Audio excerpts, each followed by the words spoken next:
Okay. Hi, welcome to this interview for the COVID-19 Concepts of Sickness and Wellness exhibition, brought to you by the Maxwell Museum of Anthropology at the University of New Mexico. I am Devorah Romanek, Curator of Exhibits at the Maxwell Museum, and today, as part of the chapter on dancing for healing and wellness, I am interviewing Anishninaabe author and educator Karen Pheasant-Neganigwane. Karen of Manitoulin Island of the Wee-Quemecong First Nations is a jingle dress dancer, and today she is going to talk to us about the jingle dress dance. Hello, Karen. Bonjour, Ani. Greetings, Deborah, and miigwech for the honor and the invitation to both you and Dennis Zotigh of the museum, Smithsonian Museum. It's a pleasure to chat with you today. It's really wonderful that you're here. So, Karen, can you tell our visitors what is the jingle dress dance? Great. I'm going to do my utmost to be, so I'm just letting you know that I actually could sit here for a couple of hours and share a lot of the stories of what I know, but I will just maybe do my best to go over some immediate thoughts that come to my mind. So first I want to say there are several stories of the jingle dress origins, depending on where you are geographically, depending on what tribal nation you're hearing from. But there is one fundamental truth about the jingle dress, and that it was spiritually given to the Anishninaabe of the eastern Midwest in Ontario and Minnesota. That is the truth. It then became adopted and or adapted and borrowed formally or by protocol. There are specific families or individuals who had dreams, or the community, the teaching came to them through stories passed down generationally. A lot of work was done by Anishinaabe scholar Dr. Brenda Childs. She's faculty there in Minnesota. There's a family in Whitefish Bay, which is the Lake of the Woods area of western northern Ontario. The white family of Whitefish Bay had a drum, and they went traveling, and they took their mom. So they shared the stories that they had. And so sometimes people associate those stories to the individual, which in some respects that's very Euro-Western approach, where a person owns a story, whereas a lot of times in Indigenous ways, it's a sense of collective knowledge, communal knowledge, and just like as today I'm sharing, I'm sharing what was taught to me. So it's not Karen Pheasant knowledge. I'm just sharing what was taught to me. So yeah, for starters. Okay, a little follow-up question about that. Can you tell me a little bit, it's a little spontaneous here, a little bit about the jingle dress dance and healing?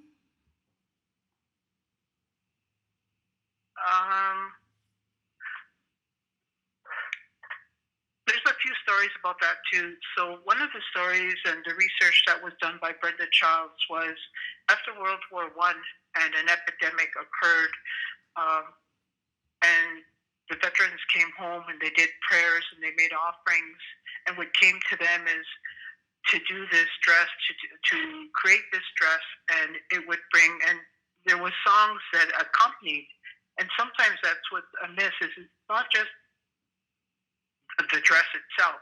It's not just the kinesthetic physical movement. There was also particular songs that went with the jingle dress, and it was to bring healing. Yeah, okay, really interesting. And can you tell us a little more about you, where you come from and your training and experience, both in terms of dance and your interest in it, and as an Indigenous scholar? Okay, thank you.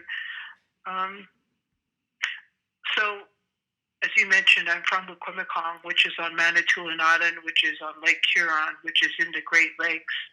Manitoulin Island is so small, and although my reserve is the fourth largest reserve in Canada, of the 644 reserves that there are, sometimes very unheard of in other parts of the country.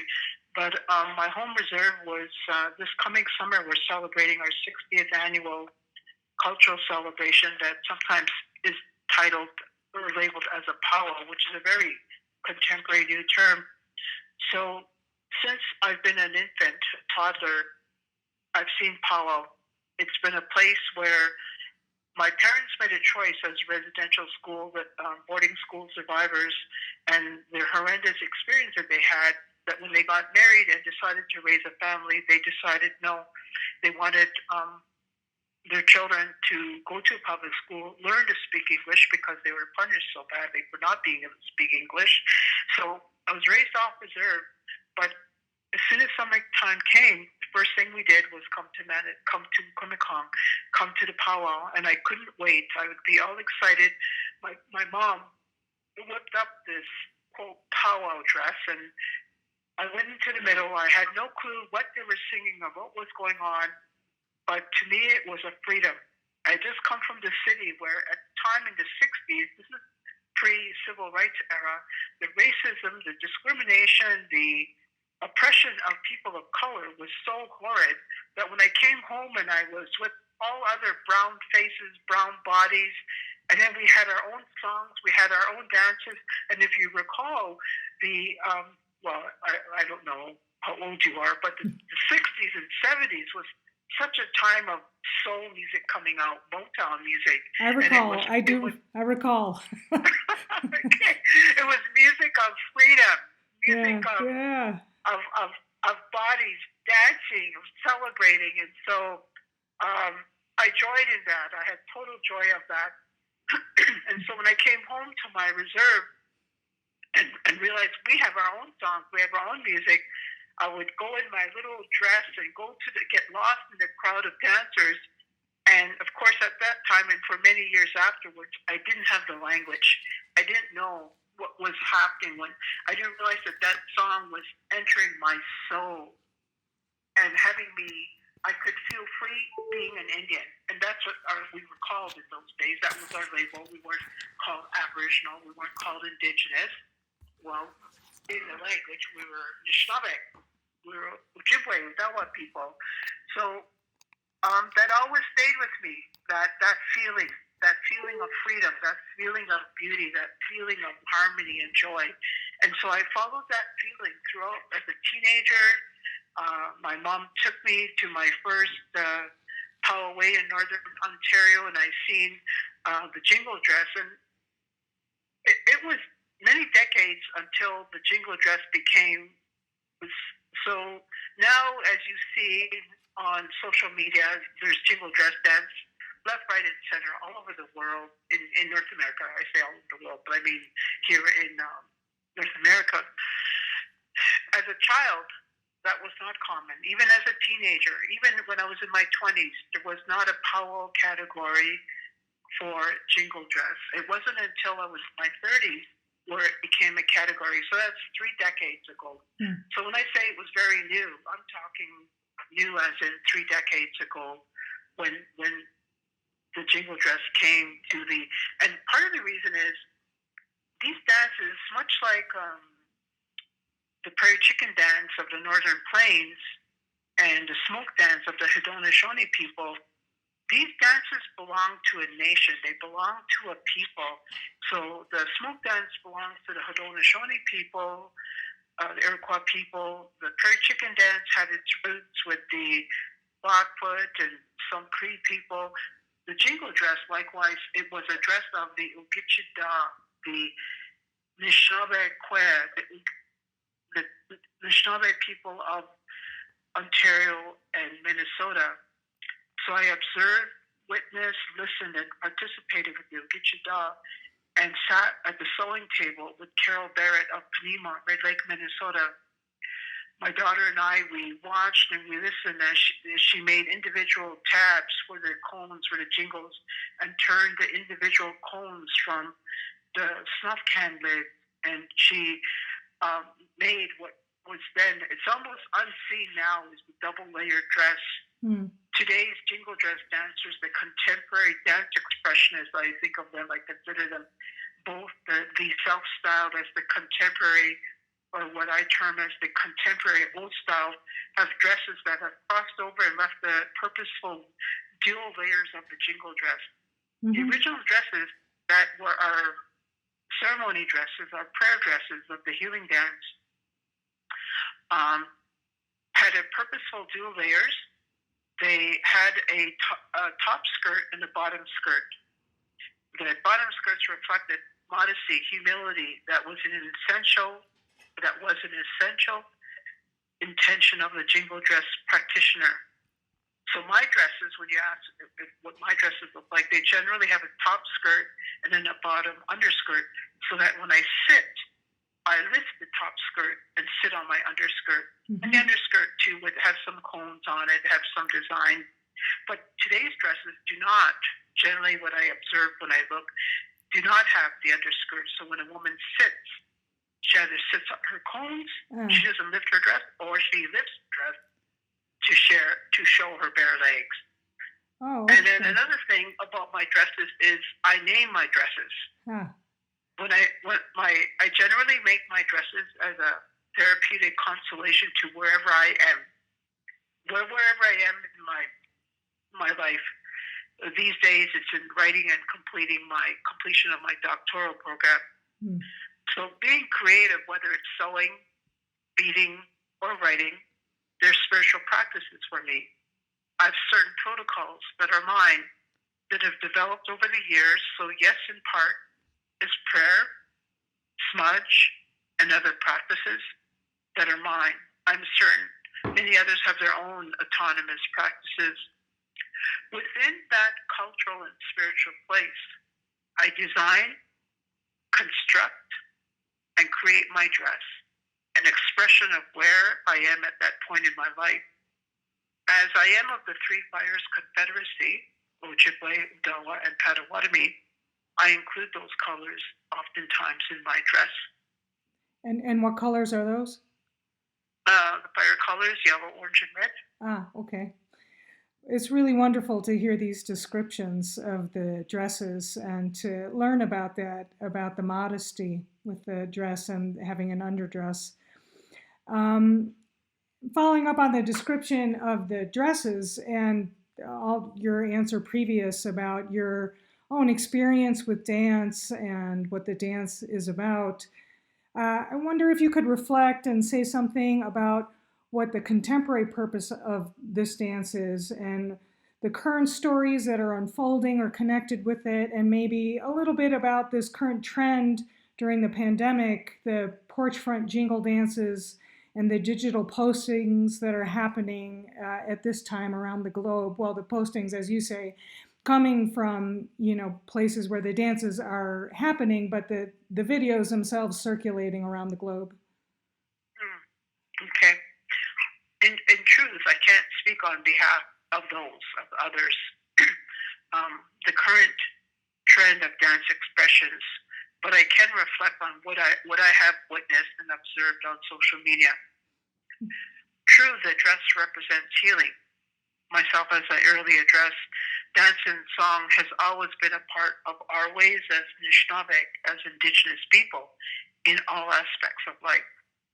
With the advent of colonization, it includes the commodification and objectifying of Indigenous cultural spiritual practices, which includes our songs and dances. As resilient and enthusiastic people, considering the oppression that colonialist policies have impacted us, we have chosen to take the high road. We take the path of opportunity to platform our power, beauty, and resilience that is contained in our being as a child, a woman, a man, an individual, a nation of people. We dance, we sing.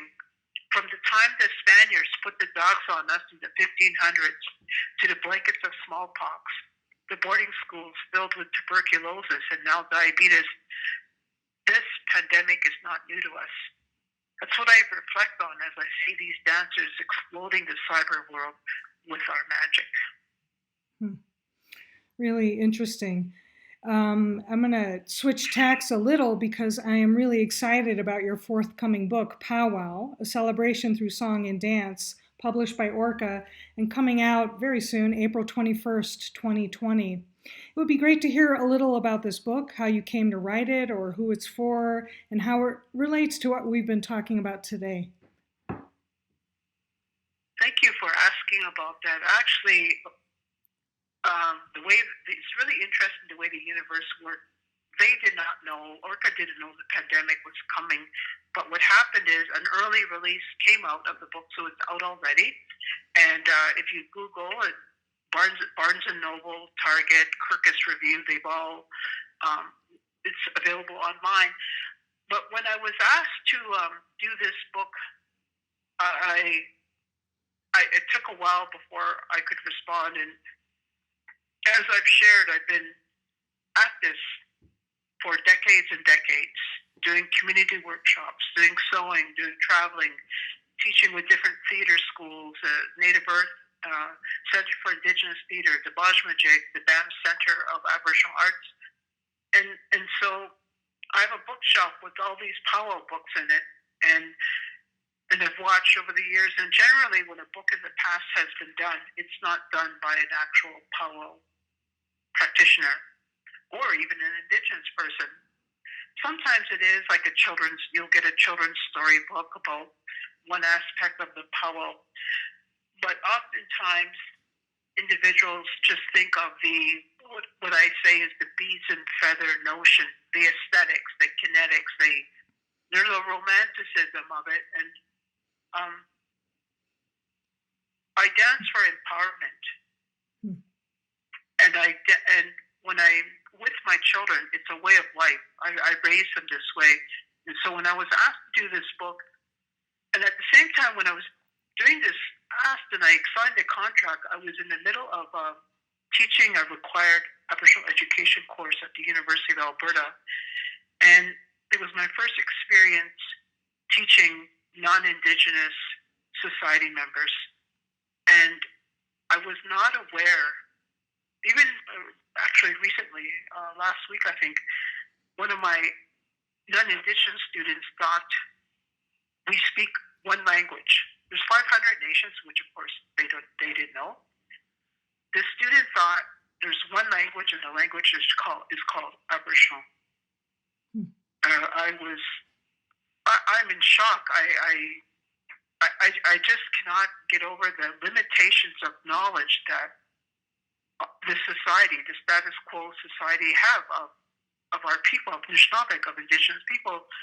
So when I approached this powwow book, I thought people need to know what we came from, that we're celebrating through song and dance. They need to know about the colonialistic history that happened. So the whole first chapter, and although the book is labeled categorized as a juvenile book, I wrote it for everybody. Mm-hmm. I dedicated it to, I don't know, in the USA they have the term 60 scoop. Are you familiar with that term? No, say more about it. The 60 scoop is something that what happened in the USA, but more so in Canada, and it was recognized. So what happened is my parents' generation, who were in the masses in residential school, so what does society think will happen to an individual if you take them off the breast of their mother at the age of 5 or 6, put them in a residential school, and then release them when they're adults? Well, of course, one, they're going to have families, but they weren't raised by a family. They were raised almost in a concentration camp, in an internment camp. They were raised with severity. They were raised, and so they weren't raised with love. They weren't raised with parenting. They weren't raised with nurturing, and so they started having children. And what happened is the government came in and apprehended the offspring.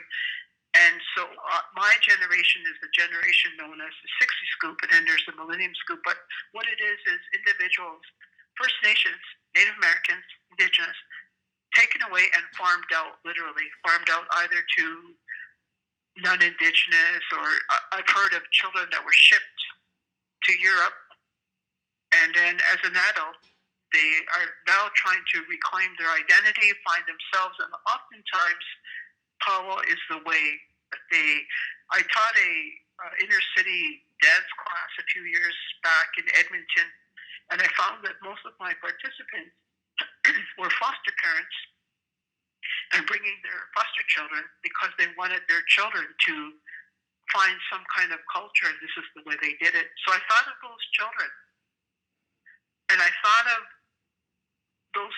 my students who are going to become teachers, who teach Indigenous students. And one of the other in chapter 4 of the book, I talk about the differences that we're not a universal, generic, generalized one Indian. We have different, like we have the bird singers of California. We have the Seminole singers, and they have a style of singing and dancing that is unique to Seminole people in Florida. And then the Haudenosaunee people over at New York State have their own songs and own drum and own, everything is unique and different. We're all different. And I talk about the Crows in Montana with their own different dances.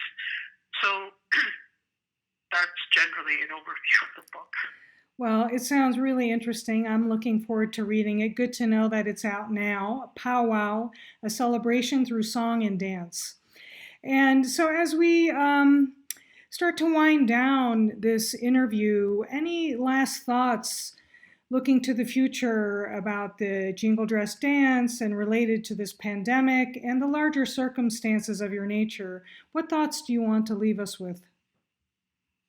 I think of a quote by Maya Angelou. I'm a big fan of her, and she says, "Everything in the universe has a rhythm. Everything dances." I'm also a big fan of Trevor Noah. Last night on his social distancing show, he included a video clip of a neighborhood, status quo white neighborhood in the USA somewhere. I forget which city, and people were dancing on their porches, in their walkways, on their sidewalk, all with their 6 feet apart, social distancing. And he commented, he goes, "They're all white people. They're dancing off beat, but they're dancing." And I was laughing, sitting here all by myself watching. And, when you look at folkloric cultures, whether it's Ukrainian, Polish, Italian, and I grew up in Little Italy, in the Italian neighborhood of Toronto, and dance was a part of the life. And I wonder, when did society stop dancing? And I'm grateful, Indigenous people, we never stopped dancing. It was done far and few in the 50s and 60s. In Canada, the Indian Act changed in 1951. The federal government giving us permission that we could return to our ceremonies, and it took a few years, but Kwemekong had their first powwow in 1960, and you couldn't find another powwow for another 1,000 kilometers away, 800 miles or whatever.